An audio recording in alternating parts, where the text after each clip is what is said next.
চলতি বছরের 22শে এপ্রিল এই দিনই জম্মু ও কাশ্মীরের বৈশরণে জঙ্গি হামলায় ২৬ নিরীহ মানুষের প্রাণ যায়। সেই ঘটনার ২ মাসের মাথায় ২২শে জুন দুজনকে গ্রেফতার করল এনআইএ।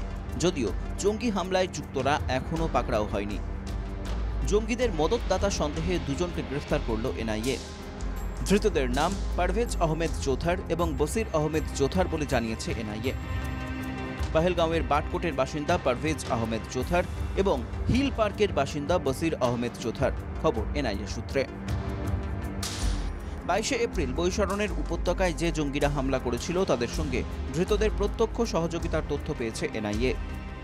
এনআইএর দাবি, হামলার আগে পারভেজ এবং বসির ৩ জঙ্গিকে আশ্রয় দিয়েছিল। আতঙ্কবাদীদের খাদ্য, আশ্রয় এবং রসদ সরবরাহ করেছিল ধৃত ২। পারভেজ ও বসির লস্কর-ই তৈবার সদস্য বলে জানিয়েছে এনআইএ। তারা পাকিস্তানের নাগরিক।